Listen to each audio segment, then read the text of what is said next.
मैं कहीं कभी न बन जाऊं तेरे प्यार। इनकी गिनती भारतीय सिनेमा के इतिहास में सबसे खूबसूरत अभिनेता के रूप में होती है। ये अपने खूबसूरत चेहरे और बेहतरीन एक्टिंग के लिए जाने जाते हैं। इनके पिता स्कूल में टीचर थे। पर क्या आप जानना चाहेंगे वह कौन सी वजह थी जिसके कारण इन्होंने अपनी पढ़ाई सिर्फ मैट्रिक तक ही की? छलकाए जा आइए। इन्हें बचपन से ही फिल्मों का बड़ा शौक था। फिल्म देखने के लिए ये कई किलोमीटर पैदल चलकर थिएटर जाते थे। हद तो तब हुई जब इन्होंने एक ही फिल्म को 40 बार देखा और यहीं से हीरो बनने की आस इनमें पैदा हो गई। पर क्या आप जानते हैं वह फिल्म और वह अभिनेत्री कौन थी जिन्होंने इन्हें बॉलीवुड में करियर बनाने के लिए प्रेरित किया था? हर एक बात पे हम तो निसार हो। फिल्मों में काम करने की राह इन्हें एक टैलेंट हंट प्रतियोगिता जीतकर मिली। प्रतियोगिता जीतकर ये अपना करियर बनाने के लिए मुंबई आ गए। पर जिस फिल्म के लिए इन्हें कास्ट होना था वह फिल्म कभी बन ही नहीं पाई। क्या आप मानेंगे इनका संघर्ष इतना रहा कि इन्हें एक ड्रिलिंग फर्म में काम करके जैसे तैसे गुजारा करना पड़ा। जब एक दिन वे बीमार पड़े, डॉक्टर ने किस कारणवश इन्हें कहा इन्हें दवाइयों की ज़रूरत नहीं है। सांझ पड़े जब थक जाओगे बलमा। इनका फिल्मों में काम पाने का संघर्ष सफल भी हुआ। क्या आप जानना चाहेंगे इन्हें अपनी पहली फिल्म कैसे मिली और बतौर लीड एक्टर इन्हें कितना फीस दिया गया? और वह प्रोड्यूसर कौन था जिन्होंने इन्हें फिल्मों में ब्रेक दिया, जिसका एहसान इस अभिनेता ने ताउम्र माना और उनकी आगे की सारी फिल्मों में नाम मात्र फीस लिया? कितना मजा आ रहा है हीरे। इनकी एक फिल्म जो इनके करियर की पहली सबसे बड़ी हिट साबित हुई, इसी फिल्म के हीरोइन के साथ इन्होंने लगभग 7 फिल्मों में काम किया। इसी अभिनेत्री ने इन्हें फिल्मों में ए लिस्टर बनने में मदद की। क्या आपको पता है वह महान अभिनेत्री कौन थी जिसके साथ इनके अफेयर्स की चर्चाएं भी मीडिया में रही, जिसके चलते इनके पति ने कुछ सालों बाद जब इन्हें अपने फिल्म में कास्ट किया और फिल्म के एक सीन में उनका मुंह काला कर इस अफेयर्स का बदला भी इनसे लिया था। कोई तूफानों से कह दे मिल गया। इनकी एक कल्ट ब्लॉकबस्टर फिल्म शोले में संजीव कुमार का ठाकुर वाला रोल इन्हें करना था। कैसे शोले के डायरेक्टर ने इन्हें यह रोल ना करने के लिए कन्विंस किया। आगे चलकर इन्होंने इसी फिल्म की अभिनेत्री के साथ शादी भी की। पर क्या आप यकीन करेंगे इस शादी के लिए इन्हें अपना धर्म परिवर्तन भी करना पड़ा था। फिर तो मस्त हवाओं के हम झोंके बन जाएंगे। सबसे अधिक सुपरहिट फिल्मों का रिकॉर्ड इन्हीं के नाम पर है। बावजूद इसके इन्हें इनके काम के लिए कभी भी बेस्ट एक्टर का फिल्म फेयर अवार्ड नहीं मिला। जब इन्हें फिल्म फेयर का लाइफ टाइम अचीवमेंट अवार्ड मिला तो वह महान एक्टर कौन था जिसने इनके तारीफ में कहा कि मैं खुदा से मिलूंगा तो अपनी एकमात्र शिकायत करूंगा कि मुझे इन जैसा खूबसूरत क्यों नहीं बनाया। चाहे रहो तू चाहे रहो हाँ। ये बॉलीवुड के बेहतरीन और सदाबहार एक्टर्स में शामिल हैं। फिर भी डांस इनकी कमजोरी हमेशा से रही है। उनका एक सिग्नेचर स्टेप भी बड़ा मशहूर है। पर क्या आप जानते हैं वह गाना कौन सी फिल्म का था और उस गाने के बोल क्या हैं जिसे बॉलीवुड के कई बड़े स्टार्स ने कॉपी किया था? जानेंगे और भी, बने रहिए मेरे साथ वीडियो के अंत तक। आगे बढ़ने से पहले अगर आप मेरे चैनल पर नए हैं तो मेरे चैनल को लाइक, सब्सक्राइब और शेयर करना ना भूलिए। साथ ही बेल आइकन को भी दबाइए ताकि मेरे द्वारा आने वाले सभी वीडियो का नोटिफिकेशन आपको मिलते रहें। और अगर आप ये वीडियो फेसबुक पर देख रहे हैं तो मेरे पेज को लाइक और फॉलो ज़रूर कीजिए। देखा है तेरी आंखों में प्यार ही प्यार। हिंदी फिल्म इंडस्ट्री के दिग्गज अभिनेता जिन्हें कभी फाइटर मैन, ही मैन कहा गया तो कभी एक्शन किंग कहा गया, ये बॉलीवुड के सबसे हैंडसम और फेमस अभिनेताओं में से एक, जिनकी खूबसूरत चेहरे की जहां एक और लाखों लड़कियां दीवानी थी, तो वहीं दूसरी ओर लड़के भी उनके स्टाइल और डायलॉग को खूब कॉपी किया करते थे। जिन्होंने अपने फिल्मी करियर में एक से बढ़कर एक रोमांटिक फिल्में की, तो वहीं थ्रिलर और एक्शन फिल्मों में भी उन्होंने अपनी एक अलग ही पहचान बनाई। जी हाँ, आज हम बात करेंगे बॉलीवुड के धर्म गरम धर्मेंद्र साहब के बारे में। धर्मेंद्र साहब का जन्म 8 दिसंबर 1935 को पंजाब के लुधियाना जिले के साहिनवाल गांव में एक जट सिख परिवार में किशन सिंह देओल और सतवंत कौर के घर में हुआ था। उनका पुश्तैनी गांव डांगो पोखवाल तहसील रायकोट लुधियाना के पास है। धर्मेंद्र ने अपना प्रारंभिक जीवन साहेनवाल गांव में ही बिताया और लुधियाना के गांव ललतो कला में सरकारी वरिष्ठ माध्यमिक विद्यालय में धर्मेंद्र ने अध्ययन किया, जहां उनके पिता गांव के स्कूल के प्रधानाध्यापक थे। उन्होंने 1952 में फगवाड़ा में मैट्रिक की पढ़ाई पूरी की। यह उनकी बुआ का शहर था। उन दिनों पंजाब के स्कूल पंजाब यूनिवर्सिटी चंडीगढ़ के अंतर्गत आते थे। शुरुआती दिनों से ही धर्मेंद्र की रुचि पढ़ाई में बिल्कुल भी नहीं थी। इसी कारणवश वह हमेशा अपनी मां से आग्रह किया करते थे कि वह उन्हें स्कूल ना भेजे। पढ़ाई में रुचि की कमी के कारण धर्मेंद्र ने केवल 12वीं कक्षा तक ही अपनी पढ़ाई पूरी की। धर्मेंद्र साहब के बुआ के बेटे वीरेंद्र पंजाबी फिल्मों के सुपरस्टार डायरेक्टर और प्रोड्यूसर थे। दुर्भाग्यवश 1988 में आई फिल्म जट दे ज़मीन की शूटिंग के दौरान वीरेंद्र की हत्या हो गई थी। हालांकि यह बात आज तक साफ नहीं हो सकी कि हत्या करने वाला कौन था और उनकी हत्या किस कारणवश हुई। धर्मेंद्र को बचपन से ही फिल्मों का बड़ा शौक था। वो सिनेमा घरों तक पहुंचने के लिए कई किलोमीटर तक पैदल चलते थे। एक दिन वे सुरैया की फिल्म दिल लकी देखकर धर्मेंद्र इतने प्रभावित हुए कि उन्होंने एक्टिंग में ही अपने करियर बनाने का फैसला कर लिया। धर्मेंद्र ने यह फिल्म 40 बार देखी थी और यहीं से उनके मन में हीरो बनने की आस लगी। हुई शाम उनका ख्याल आज। शुरुआती दिनों से ही धर्मेंद्र की रुचि अभिनय के प्रति थी। उनकी ये रुचि देखकर उनकी मां ने उन्हें उनका portfolio Filmfare new talent Hunt में भेजने को कहा था। वास्तव में यह पोर्टफोलियो बिमल रॉय और गुरुदत्त के एक फिल्म विज्ञापन के लिए था, जिसके लिए धर्मेंद्र ने मलेरकोटला में जान मोहम्मद द्वारा अपना पोर्टफोलियो बनवाया था। धर्मेंद्र ने Filmfare magazine new talent Hunt पुरस्कार जीता और काम की तलाश में पहली बार मुंबई आए। लेकिन अवार्ड के तहत जिस फिल्म में कास्ट करने का वादा उनसे किया गया था, वह फिल्म कभी भी बन ही नहीं पाई। दूसरी तरफ धर्मेंद्र फिल्मों में काम पाने के लिए लगातार संघर्ष कर ही रहे थे। अपने स्ट्रगल के दिनों में गुजारा करने के लिए धर्मेंद्र एक ड्रिलिंग फर्म में महज 200 रुपये महीने की सैलरी पर काम किया करते थे। घर न होने के कारण धर्मेंद्र एक गैराज में ही सोया करते। काम की तलाश में धर्मेंद्र कई निर्माताओं के दफ्तर के चक्कर काटने लगे और ये सिलसिला कई महीनों तक चलता रहा। फिल्म निर्माताओं के दफ्तर में चक्कर लगाने के लिए धर्मेंद्र मीलों पैदल चलते थे ताकि पैसे बचा सके और उससे कुछ खा सके। कई बार उन्होंने सिर्फ चने खाकर बेंच पर सोकर ही रात बिताई। एक बार धर्मेंद्र के पास भोजन खरीदने के लिए पैसे ही नहीं थे। थके हारे जब वे अपने रूम पर पहुंचे, जहां पर टेबल पर उनके रूम पार्टनर का इसबगोल का पैकेट रखा हुआ था। भूख मिटाने के लिए अभिनेता ने पूरा इसबगोल खा लिया। सुबह हालत खराब हो गई और डॉक्टर के पास उन्हें ले जाया गया। डॉक्टर ने सारा माजरा सुनकर कहा, इन्हें दवा की नहीं, भोजन की ज़रूरत है। इतने संघर्ष के बाद ऊपर वाले ने उनके संघर्ष का आखिरकार फल उन्हें दे ही दिया।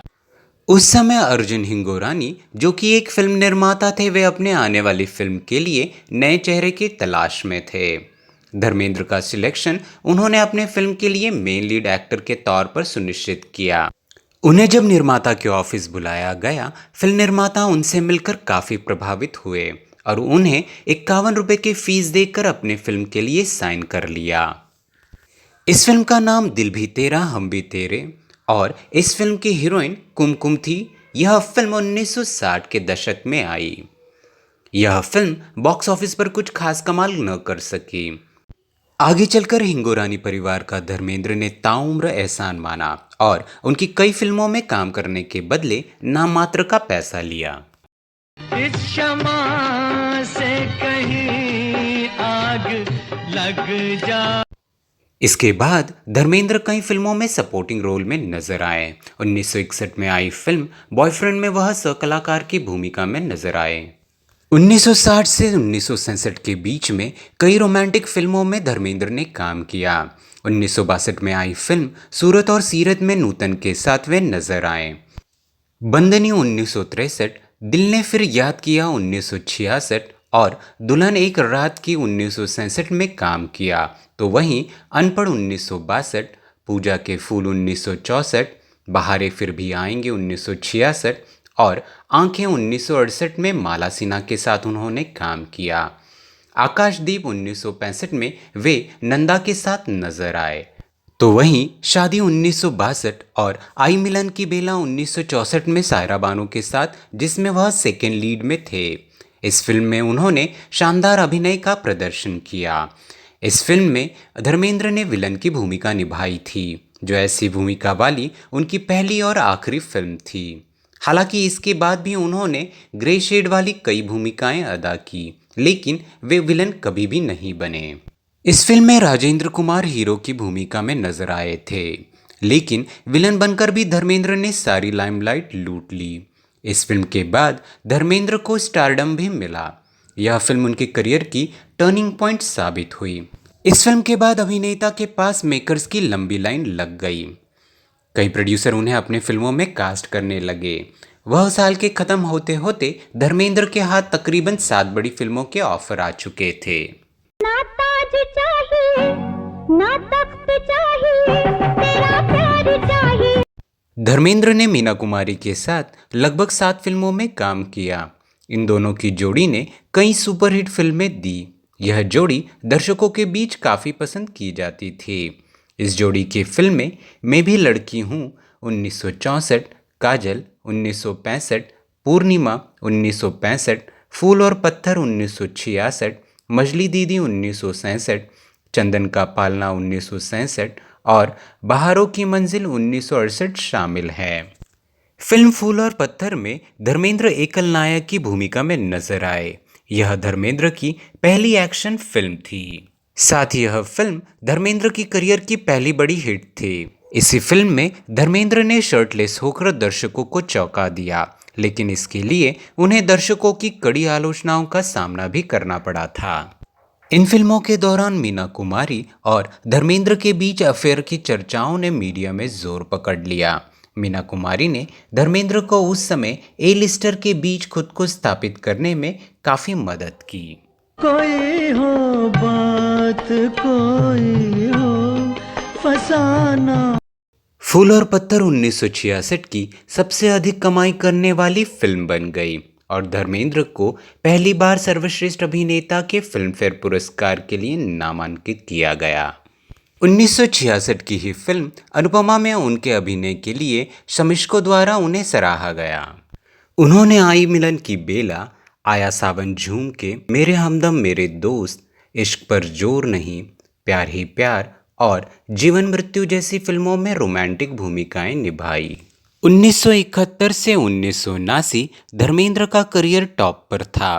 उन्होंने मल्टी स्टारर फिल्मों के साथ साथ एक्शन और कॉमेडी जॉनर में एकल नायक वाली फिल्में भी की और उनके प्रदर्शन को आलोचकों के साथ साथ दर्शकों ने भी खूब सराहा।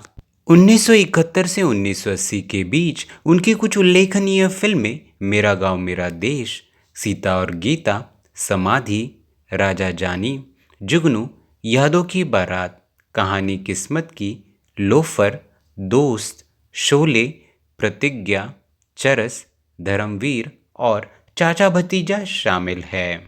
1971 की हिट फिल्म मेरा गांव मेरा देश में एक्शन हीरो की भूमिका के लिए उन्हें दूसरी बार फिल्मफेयर के बेस्ट एक्टर का नामांकन मिला। रोमांटिक और एक्शन हीरो की भूमिका निभाने के बाद उन्हें 1975 तक एक बहुमुखी अभिनेता कहा जाने लगा। 80 और 90 के दशक में धर्मेंद्र ने एक्शन भूमिकाएं निभाई और उनके द्वारा बोला गया डायलॉग कुत्ते में तेरा खून पी जाऊंगा बड़ा ही मशहूर हुआ था।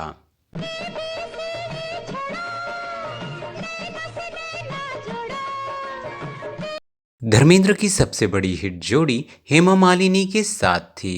दर्शकों द्वारा इस जोड़ी को खूब सराहा जाता था। हेमा मालिनी के साथ धर्मेंद्र ने राजा जानी, सीता और गीता, शराफत, नया जमाना, पत्थर और पायल, तुम हसीन मैं जवां, ब्लैकमेल, कब क्यों और कहाँ, जुगनू, दोस्त, चरस, माँ, चाचा भतीजा सहित कई फिल्मों में एक साथ काम किया। इन दोनों की फिल्म आजाद और शोले सबसे उल्लेखनीय अभिनय प्रदर्शनों में से एक थी।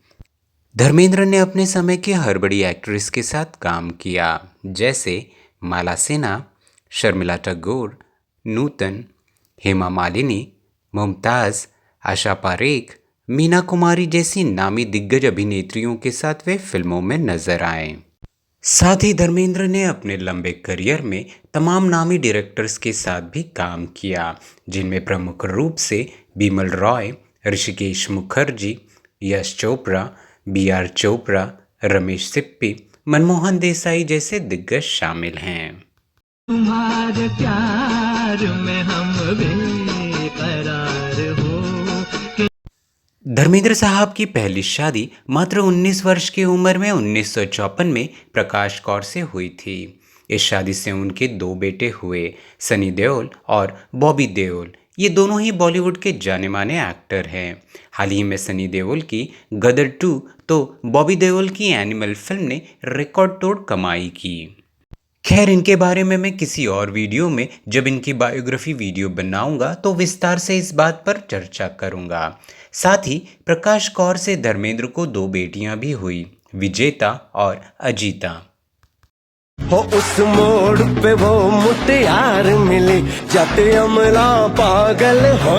धर्मेंद्र और हेमा मालिनी पहली बार फिल्म तुम हसीन मैं जवान में एक साथ नजर आए। यहीं पर उनकी पहली मुलाकात भी हुई थी। फिल्म में काम करते करते दोनों के बीच नज़दीकियां बढ़ने लगी और दोनों एक दूसरे के लिए सीरियस हो गए। हेमा मालिनी की biography Hema Malini beyond the dream girl में दोनों की लव स्टोरी का एक किस्सा भी बताया गया है।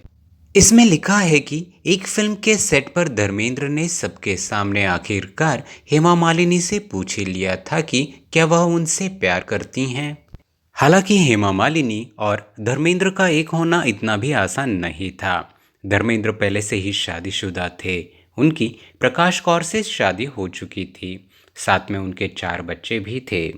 ऐसे में वह हेमा मालिनी से दूसरी शादी नहीं कर सकते थे और वह अपनी पहली पत्नी को तलाक भी नहीं देना चाहते थे।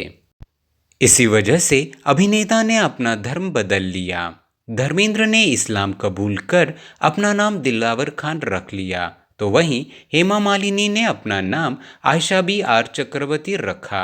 इसके बाद दोनों ने ही 1980 में निकाह कर लिया। बॉलीवुड के प्रसिद्ध अभिनेता जितेंद्र और संजीव कुमार भी हेमा मालिनी के पीछे थे। ये दोनों भी हेमा मालिनी से शादी करना चाहते थे, लेकिन इसी बीच धर्मेंद्र ने बाजी मार ली।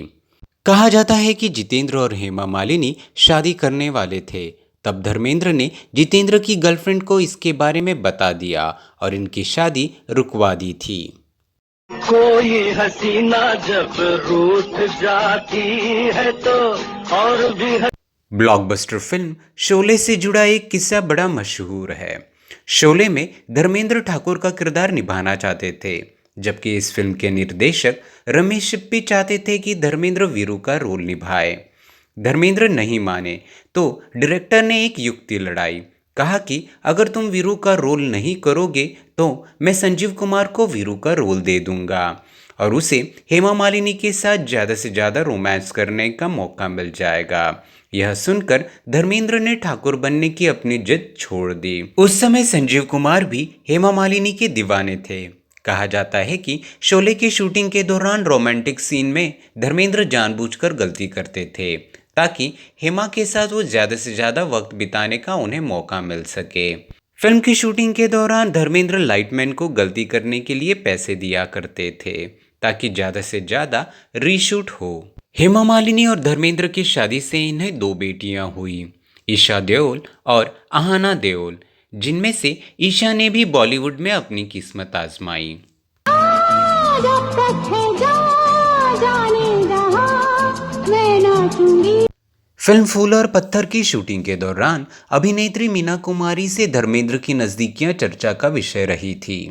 मीना कुमारी बेहतरीन अभिनेत्री के साथ साथ उम्दा शायरा भी थी।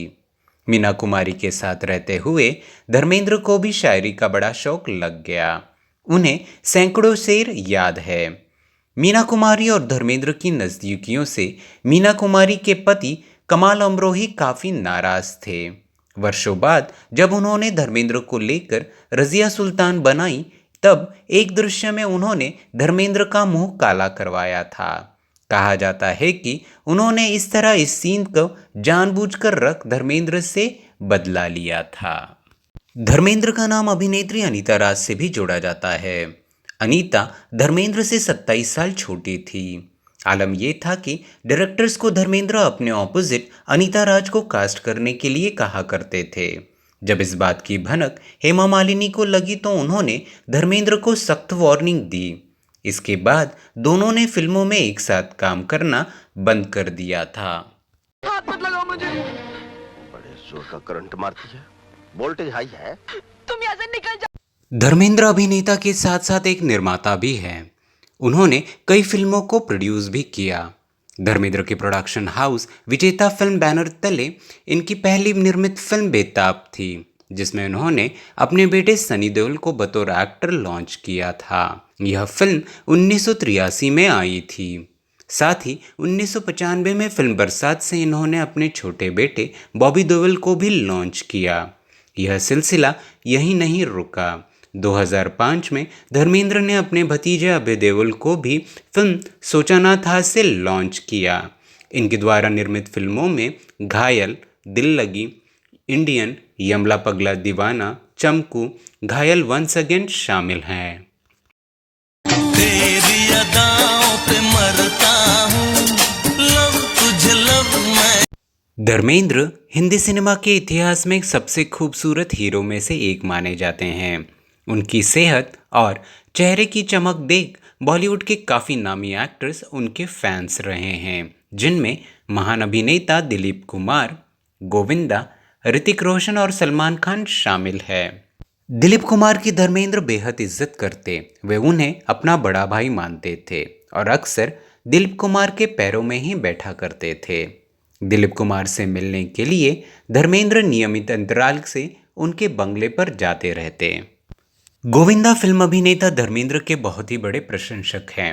जब गोविंदा की पत्नी गर्भवती थी तब उन्होंने अपनी पत्नी को धर्मेंद्र की एक फ़ोटो दी ताकि उनका होने वाला बच्चा धर्मेंद्र की तरह खूबसूरत हो। यह बात धर्मेंद्र को पता चली तो वह भावुक हो गए। साथ ही ऋतिक रोशन भी धर्मेंद्र के फ़ैन हैं। बचपन में उनके कमरे में धर्मेंद्र का एक बड़ा पोस्टर लगा हुआ था। कुछ वर्ष बाद ऋतिक के मस्तिष्क की सर्जरी हुई थी। ठीक होने के बाद सबसे पहला फ़ोन उन्हें धर्मेंद्र का ही आया था। बॉलीवुड के भाईजान कहे जाने वाले सलमान खान के प्रिय हीरो धर्मेंद्र ही हैं।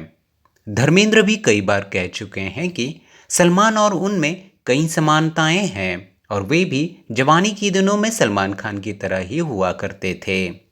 सलमान खान की फिल्म प्यार किया तो डरना क्या में काम करने के बदले धर्मेंद्र ने एक पैसा भी नहीं लिया। इस फिल्म का लंबा आउटडोर स्केड्यूल था।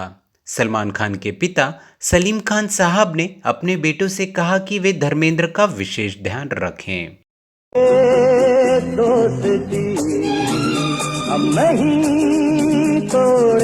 धर्मेंद्र जितने महान कलाकार हैं उतने ही अच्छे इंसान भी हैं। धर्मेंद्र को जल्द ही गुस्सा आ जाता है, इस कारणवश उन्हें गरम धरम भी कहा जाता है। लेकिन गुस्सा जितने जल्दी आता है उतना जल्दी शांत भी हो जाता है। उनका दिल सोने का है। 1980 में जब उन्होंने हेमा मालिनी से विवाह किया, उस समय उन्होंने अपनी पहली पत्नी को बिना तलाक दिए इस्लाम धर्म अपनाकर जब हेमा मालिनी से दूसरी शादी की, तब मीडिया में उनकी खूब आलोचना हुई। धर्मेंद्र ने राजनीति में भी अपनी किस्मत आजमाई और सफल भी रहे। 2003 में वे भारतीय जनता पार्टी में शामिल हुए, तो वहीं 2004 में बीजेपी की टिकट पर राजस्थान के बीकानेर क्षेत्र से सांसद चुने गए। 2004 में अपने चुनाव प्रचार के दौरान उन्होंने एक विवादास्पद बयान दिया, जिसकी काफ़ी आलोचना हुई। अपने बयान में उन्होंने कहा था कि उन्हें भारत का प्रशासक बना देना चाहिए ताकि वह यहाँ के नागरिकों को शिष्टाचार नैतिकता के उन नियमों को सिखा सके जो लोकतंत्र के लिए आवश्यक है। इसके साथ ही जब वे सांसद बने तो उनकी संसद में संसदीय सदस्य के रूप में गैरहाजिर होने पर मीडिया ने उनकी काफ़ी आलोचना भी की। दिल तेरा वजह तेरी दुनिया जले तो जले। धर्मेंद्र एक बेहतरीन एक्टर हैं, पर डांस उनकी कमज़ोरी हमेशा से रही है। वे गानों में अपने स्टाइल से डांस किया करते थे। उनके कुछ सिग्नेचर स्टेप्स हैं जिनकी नकल कई सितारों ने की है। मैं जट यमला पगला दीवाना, यह उनका डांस देखते ही बनता है। 1975 में आई फिल्म प्रतिज्ञा का यह गाना था। इस गाने का किस्सा कुछ इस तरह है। फिल्मांकन के दौरान जब कोरियोग्राफर ने उन्हें डांस के स्टेप्स समझाते समझाते थक गए तो धर्मेंद्र ने अपने वास्तविक स्टाइल में डांस करने का निर्णय लिया। यह सिग्नेचर स्टेप्स आज भी बहुत प्रचलित है।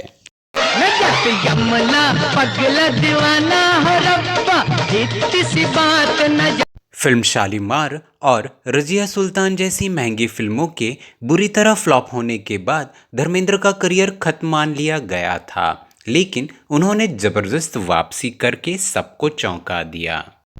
हीरो के रूप में धर्मेंद्र ने एक लंबी पारी खेली। एक दौर ऐसा भी था जब धर्मेंद्र और उनके बेटे सनी देओल हीरो के रूप में आते थे। धर्मेंद्र अपने बेटे से कहीं आगे ही थे।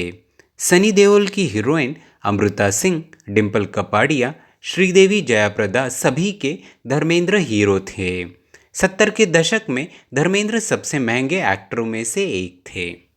मिलती है जिंदगी में मोहब्बत कभी कभी। हीरो के रूप में धर्मेंद्र ने एक लंबी पारी खेली। एक दौर ऐसा भी था जब सनी देओल और धर्मेंद्र दोनों ही हीरो के रूप में आते थे, और धर्मेंद्र तो अपने बेटे से एक कदम आगे ही थे। सनी के हीरोइनों में अमृता सिंह, डिम्पल कपाड़िया, श्रीदेवी जयाप्रदा के भी धर्मेंद्र हीरो बने। 70 के दशक में धर्मेंद्र सबसे महंगे स्टार्स में से एक थे। ओ मेरी महबूबा महबूबा महबूबा, तुझे जाना है तो। धर्मेंद्र ने 6 दशक लंबे करियर में 301 फिल्मों में काम किया। बतौर लीड एक्टर 237 से भी ज़्यादा फिल्में धर्मेंद्र ने की, जिनमें 93 फिल्में सुपरहिट साबित हुई। 93 सुपरहिट फिल्में अपने आप में एक बड़ा रिकॉर्ड है, जिसे आज तक कोई और अन्य एक्टर तोड़ नहीं पाया, ना ही इन नंबरों के इर्द गिर्द भी पहुंच पाया है। इस विषय पर मैंने अलग से वीडियो बना रखा है, जिसका लिंक मैं डिस्क्रिप्शन बॉक्स में दे दूंगा। जिंदगी है खेल, कोई पास कोई फेल, खिलाड़ी है कोई। फिल्म में उनके प्रदर्शन के सम्मान में उन्हें 14वें राष्ट्रीय फिल्म पुरस्कारों में एक स्मारिका दी गई थी। धर्मेंद्र को 4 बार फिल्मफेयर पुरस्कार के सर्वश्रेष्ठ अभिनेता की श्रेणी में, तो वहीं 1 बार श्रेष्ठ सहायक अभिनेता की श्रेणी और 1 बार श्रेष्ठ कॉमेडियन की श्रेणी में धर्मेंद्र का नामांकन हुआ, लेकिन उन्हें कभी भी यह पुरस्कार हासिल नहीं हुआ। 1997 में उन्हें Filmfare life time achievement award से सम्मानित किया गया। यह अवार्ड उन्होंने दिलीप कुमार और उनकी पत्नी सायरा बानो से स्वीकार किया। यह पुरस्कार स्वीकार करते हुए धर्मेंद्र भावुक हो गए और उन्होंने टिप्पणी की कि इतनी सारी हिट फिल्में और लगभग 100 लोकप्रिय फिल्मों में काम करने के बावजूद उन्होंने कभी भी सर्वश्रेष्ठ अभिनेता की श्रेणी में कोई फिल्मफेयर पुरस्कार नहीं जीता। उन्होंने आगे बताया, मैंने हर बार इस अवसर के लिए नया सूट सिलवाया, पर हर बार निराशा ही हाथ लगी। इस अवसर पर बोलते हुए दिलीप कुमार ने टिप्पणी की कि जब भी मैं सर्वशक्तिमान ईश्वर से मिलूंगा, मैं उनके सामने अपनी एकमात्र शिकायत रखूंगा कि तुमने मुझे धर्मेंद्र की तरह सुंदर क्यों नहीं बनाया। है जाने वफा ये जुल्म ना कर गैरों पे। धर्मेंद्र ने अपने फिल्मी करियर में कई पंजाबी फिल्मों में भी काम किया, जिनमें दो शेर 1974, दुखभंजन तेरा नाम 1974, तेरी मेरी एक जिंदगी 1975 शामिल है। साथिया मैंने माना कि जीना लगे। 2003 से अभिनय में 4 साल के अंतराल के बाद धर्मेंद्र 2007 में लाइफ इन मेट्रो और फिल्म अपने में नजर आए। दोनों ही फिल्में कमर्शियल हिट साबित हुई। इसके बाद वह पहली बार अपने दोनों बेटों सनी और बॉबी के साथ यमला पगला दीवाना 2011 और यमला पगला दीवाना 2 2013 में दिखाई दिए। तो वही अपनी बेटी ईशा देओल के साथ 2011 में अपनी पत्नी हेमा मालिनी के निर्देशन में बनी फिल्म टेल मी ओ खुदा में वे दिखाई दिए। हाल ही में धर्मेंद्र रॉकी और रानी की प्रेम कहानी में नजर आए। मैं हूँ तेरे प्रेम दीवानी मेरे सैया। धर्मेंद्र साहब आज 88 साल के हैं और बिल्कुल स्वस्थ हैं। आज भी वे फिल्मों में एक्टिव हैं। मैं उनके स्वस्थ और लंबे आयु की ईश्वर से कामना करता हूँ। लंबी चौड़ी यादें पल बन के गुजर गई यार। तो यह थी महान अभिनेता धर्मेंद्र से जुड़े कुछ रोचक जानकारियाँ। अगर आपको यह वीडियो अच्छी लगी हो तो लाइक का बटन दबाकर मुझे ऐसे ही वीडियो बनाने के लिए प्रेरित करें। साथ ही इनकी कौन सी फिल्म आपको सबसे अधिक पसंद है मुझे नीचे कमेंट करके ज़रूर बताएं। तो अब मुझे दीजिए इजाज़त। मिलता हूँ आपसे अगले वीडियो में किसी और फिल्मी सितारे के साथ। तब तक के लिए बाय बाय। जिसने मुझे